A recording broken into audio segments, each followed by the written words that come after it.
আসসালামু আলাইকুম প্রিয় দর্শক, কুকিং স্টুডিও নতুন আরেকটি ভিডিওতে আপনাদের ওয়েলকাম করছি। আমি সৌমি।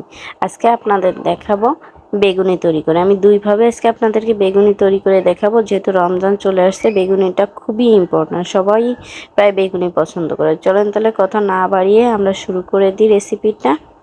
আর ভিডিওটি সম্পূর্ণ না টেনে দেখার অনুরোধ রইল, আশা করি আপনাদের ভালো লাগবে। আমি প্রথমেই এখানে মাঝারি সাইজের একটা বেগুন নিয়ে নিয়েছি।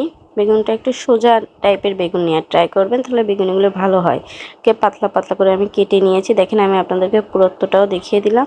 এখন আমি পানির মধ্যে 1 চামচ লবণ দিয়ে এই কাটা বেগুনগুলোকে ভিজিয়ে রাখবো 30 মিনিটের জন্য।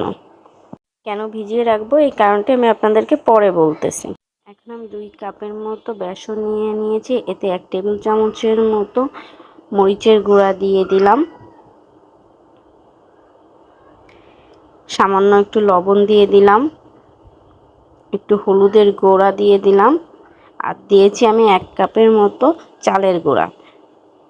শুকনো অবস্থায় পুরো উপকরণটা খুব ভালো করে মিশিয়ে নিব। এরপর আস্তে আস্তে করে সামান্য একটু একটু করে পানি মিশাবো। দেখেন, একবারে পুরো পানি দেবেন না, সামান্য একটু করে পানি মিশাবেন। আর আমি আপনাদের এবার ঘনত্বটা দেখিয়ে দিচ্ছি। দেখেন, বেসনের ঘনত্বটা ঠিক এরকম হবে।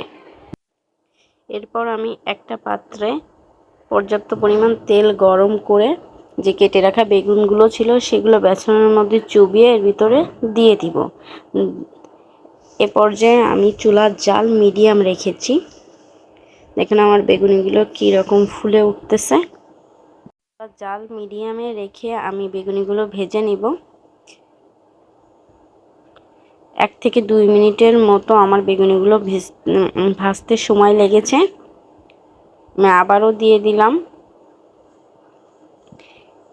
বেগুনিগুলো। এপাশ ওপাশ উল্টিয়ে বেগুনিগুলো খুব ভালো করে ভেজে নিতে হবে। আমার একবার বেগুনি ভাজতে 1 থেকে 1.5 মিনিটের মতো সময় লেগেছে।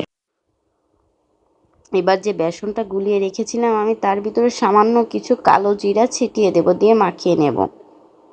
নেওয়ার পরে আমি আবার ওই কালো জিরার মধ্যে বেগুনিগুলো চুবিয়ে তেলের মধ্যে দিয়ে দেব। দেখছেন আমার বেগুনিগুলো কিভাবে ফুলে উঠছে।